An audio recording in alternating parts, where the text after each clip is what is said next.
Ladies and gentlemen, welcome to another episode of To Play or Not to Play.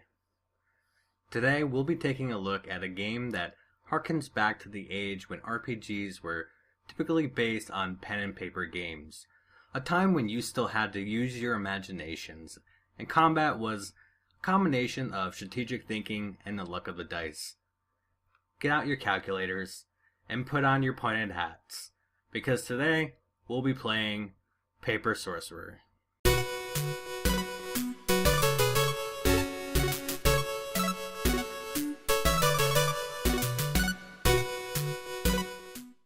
So, what is the Paper Sorcerer?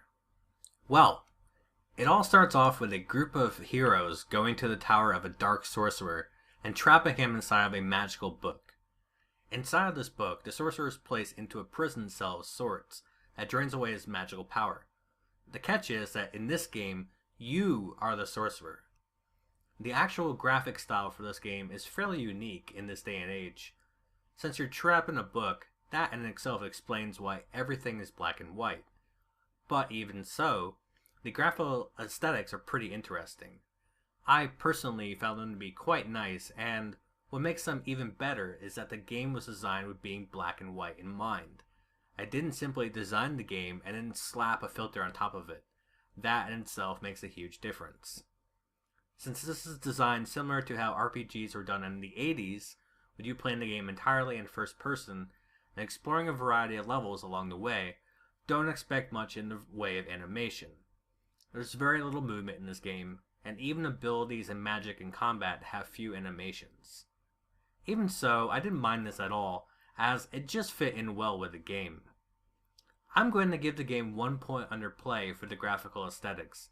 There's a lot of charm to be had here, and I can tell that the developers put a lot of love into this game.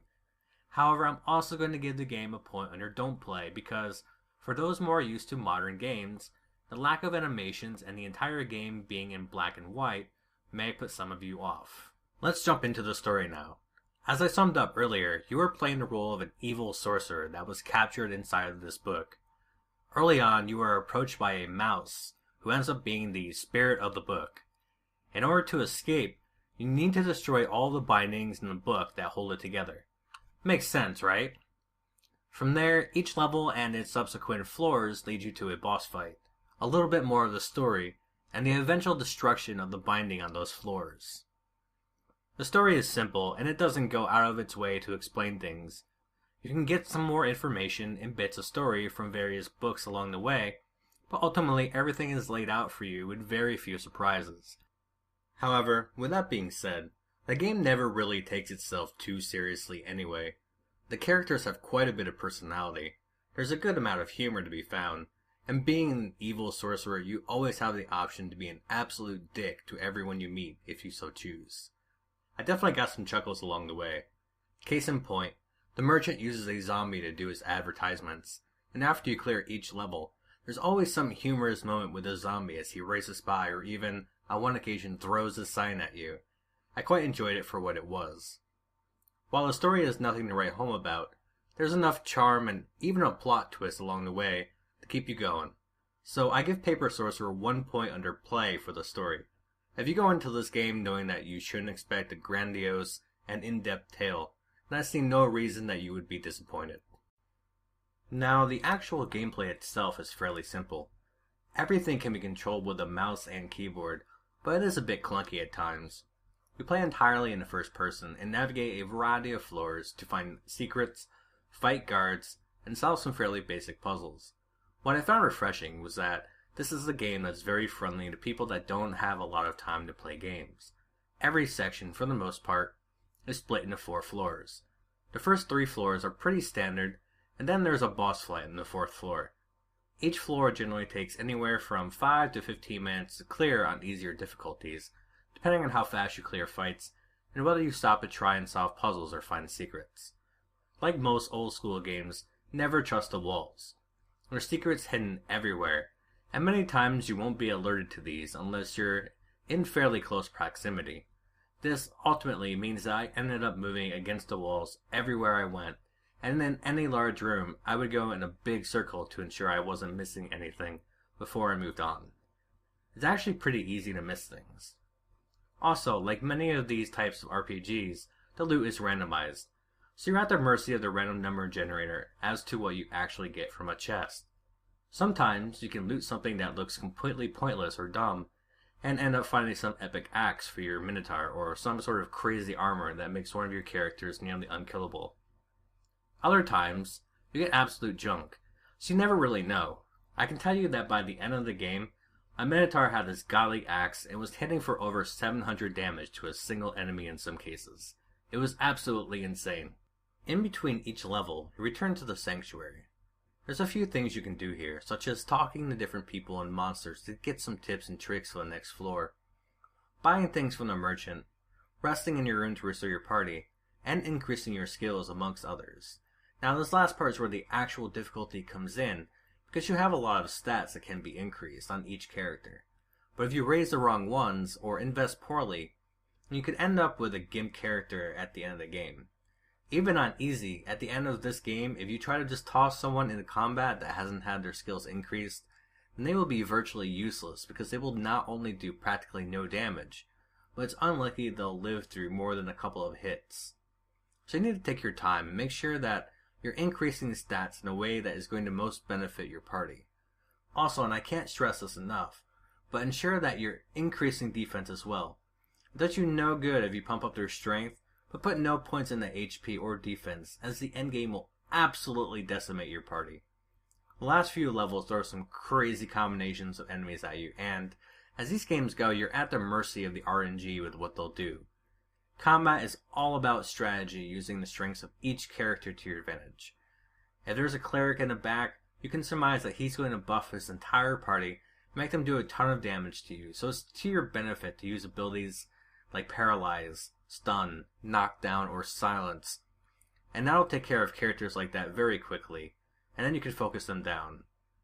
Likewise, you don't want to forget to buff your party, especially in the higher difficulties. There's many people that can't get past the first boss because they don't utilize any sort of debuffs like Blind. There's 4 difficulties in this game: Easy, Normal, Hard, and 1980s mode. I can tell you that 1980s mode is absolutely 100% not a joke. It is hard, and even gets tedious at times, as a normal battle can sometimes take up to 15 minutes to complete. So only go into this mode if you're truly hardcore enough to play it. Otherwise, you will want to stick to normal or easy when playing through this for a more casual RPG experience. Now, on the downside, because of the way the game is structured, it can get a bit redundant and boring at times. Once you know the characters and how they work and how to fight certain enemies, there's very little diversity in the combat. Go into battle, select the same skills, and watch it all play out until your next turn comes up. Rinse and repeat. That's the entire game, so do keep that in mind. This is certainly not a game that's trying to compete with modern RPGs such as The Witcher. Not in the slightest. So, with this in mind, I give the game 2 points under play for the sometimes intense strategic battles and the great level design. As I said, you can very easily play this game in small doses. With about 10 to 13 hours of gameplay on easier difficulties, this is going to appeal to a great many people who don't have much time for games. However, I also give the game 1 point under don't play for the actual combat, as I feel that many people may not find it exciting enough to keep their attention throughout the entire game. While there's many abilities to be had along the way, very little changes during the hours you're playing the game, and this can and will bore some gamers before they even make it halfway through. And now we get into the sound. I would just throw this out there and say that the music needs work if this developer is going to make more games. The first few levels that you fight through have one of the worst background songs I've ever had the displeasure of hearing in any video game.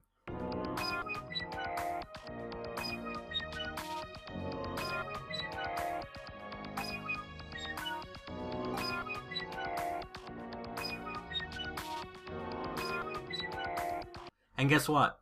There's no volume sliders for the music or sound at all. So you kind of have to suffer through it. The track is fairly short too, so it'll loop constantly. And every time you go to a new floor, it starts from the beginning. Many people will never be able to enjoy this game just because of this one song and the inability to mute it. It's very unfortunate because later on, the music actually improves greatly. I was really surprised that some of the other tracks are quite a bit better. I even found myself jamming to one of them and really enjoying it.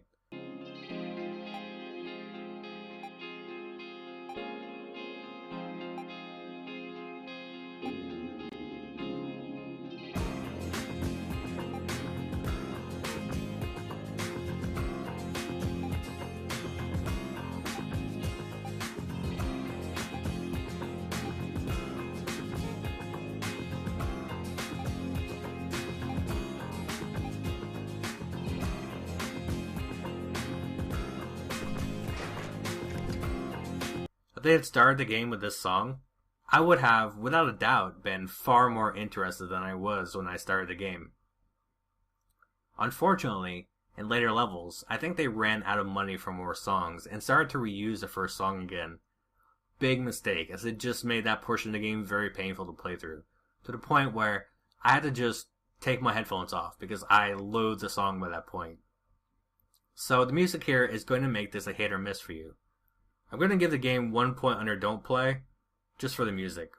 While there are some better songs as you progress, some of them really don't fit the mood of the game, and others are just plain painful to listen to.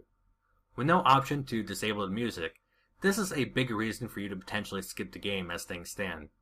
I have read that the developer is attempting to get a patch in to add a slider for the music, but there's no ETA for this currently. And so, I mentioned this last week, but I wanted to bring it up here as it's something that developers need to get into their heads. When developing a game for PC, you need to have a suitable options menu. This game barely has one. You can change the resolution and the key bindings, which is a step in the right direction, but there's no controller support, and key bindings don't actually save from session to session right now. In fact, I have to select 1920 by 1080 each time I start the game because it defaults to a lower resolution and doesn't save my choices. Graphical options are slim, but ultimately for this type of game not really a necessity. The lack of sliders for sound and other basic graphic options like brightness and such is just very unacceptable for a PC game in this day and age. I am glad that we can choose our resolutions at least, but there's a lot missing here and developers need to develop PC games for PC gamers. They can't just keep half-assing this side of things so they can port it into tablets later. At least make it so the key bindings save, as it's fairly maddening to have to remap your keys every single time you start the game. So I'm also going to give the game 1 point under Don't Play for the options and the inability to save your resolution and key binding choices. If this is fixed later, great, but I still find it unacceptable for any game being released on PC these days. In conclusion, Paper Sorcerer is developed mostly by one person. What he's accomplished here is quite an achievement, and I can see very much that he put a lot of time and effort into making the game as good as he could. While there are some flaws along the way, and the music could be a really huge turnoff for some people, the game is currently $5 USD on Steam, and for that price you really can't go wrong. Plus they have a free demo on their website, which I'll link to below so you can check it out. If you're a fan of RPGs, you'd like a bit of humor along the way, and you've been hungering for that old school die-hard feel, then this is the game for you. Thanks for watching, folks, and I'll see you on the next episode of To Play or Not to Play. This is Striketh, checking out.